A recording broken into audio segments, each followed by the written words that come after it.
You'd think that after last year's chaos, the HOA would have learned their lesson. But no.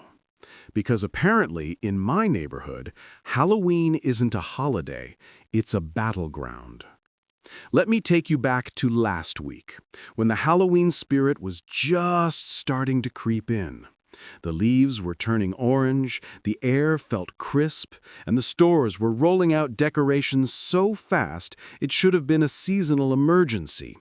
I bought a few new items: a giant inflatable bat, some LED lanterns, fake cobwebs, and a plastic skeleton we named Jerome. Harmless, festive, fun. I start setting everything up, excited, in the zone, humming spooky music like some suburban wizard creating ambiance. And then I see her. HOA President Linda. Standing on the sidewalk, arms crossed, eyes narrowed. I swear she can smell Halloween decorations from 5 blocks away. She stares at my yard like I'm constructing a haunted house out of raw explosives. Then she marches over, heels clicking like a countdown timer. She says, "We need to talk about your display." I say, "It's Halloween." She says, "We don't allow excessive decorations." I look around. There are literally 4 things in my yard. 4. Meanwhile, her best friend across the street has a 12-foot inflatable turkey every November, and the HOA says nothing because it's tasteful. I ask what the problem is, and she replies, "Your skeleton is unnerving." Unnerving. It's plastic, it's smiling, it doesn't even have knees that bend correctly. And then she pulls out a folded paper from her immaculate little folder. A notice. A pre-written violation notice. She was prepared. She says, "The HOA board is voting again on banning all Halloween yard displays due to concerns about community uniformity." There it is. The same argument they used last year and the year before and the year before that.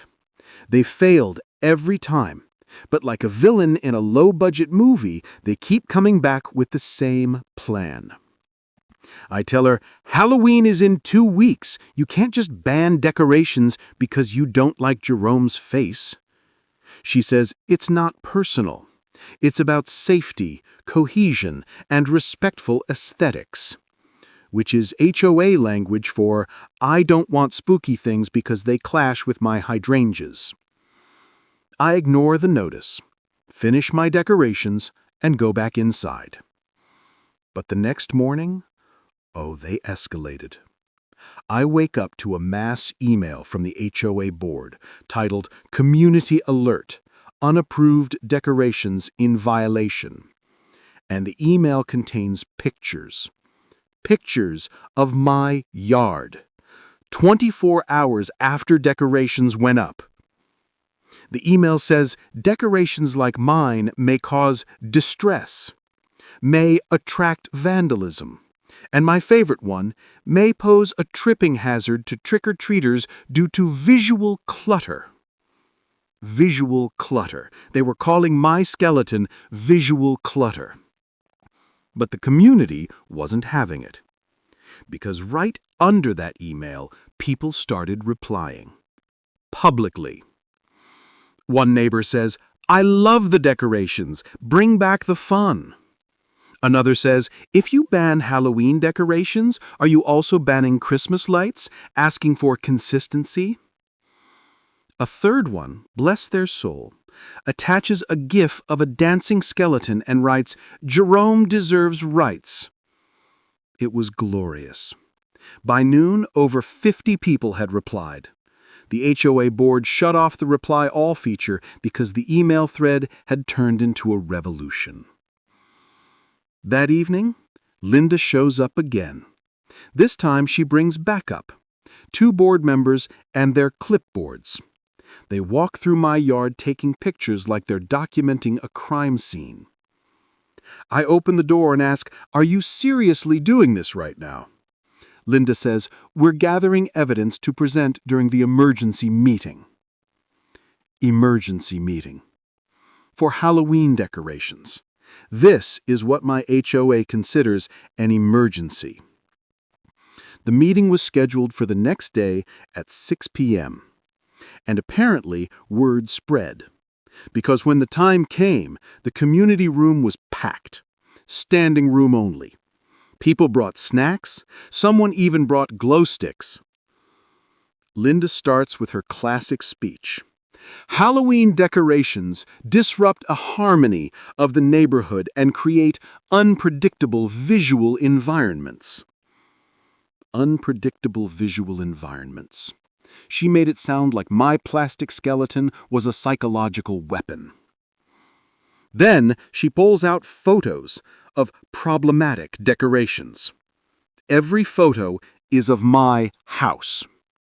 People start laughing, not mean laughter, just disbelief. A neighbor in the back shouts, "It's Halloween! What do you expect? Pumpkins wearing tuxedos?" Another neighbor speaks, "I've lived here 20 years. Kids love Halloween. Why take away joy?" Someone else adds, "If this is about safety, then maybe Linda should stop glaring at everyone. That's more frightening than any skeleton." The whole room erupts. Linda snaps, "This is not a joke." Someone replies, "Neither is banning holidays." Another says, "You can't keep ruining traditions because you personally don't like them." Then the board votes. 5 members. 3 vote no on the ban. 1 abstains. And Linda, obviously, votes yes. The ban fails. Again. And the room breaks into applause. Linda storms out like a defeated villain whose evil plan was foiled by a plastic skeleton. And the next morning, I wake up to something beautiful.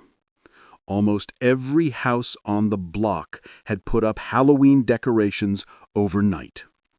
Ghosts, pumpkins, bats, inflatables, the whole street looked like a festive rebellion. Jerome stood proudly in my yard, holding a small sign someone anonymously stuck on him. "Long live spooky freedom." And that, my friends, is how the HOA tried and failed to ban Halloween decorations again. And if they try next year, well, let's just say Jerome will be ready.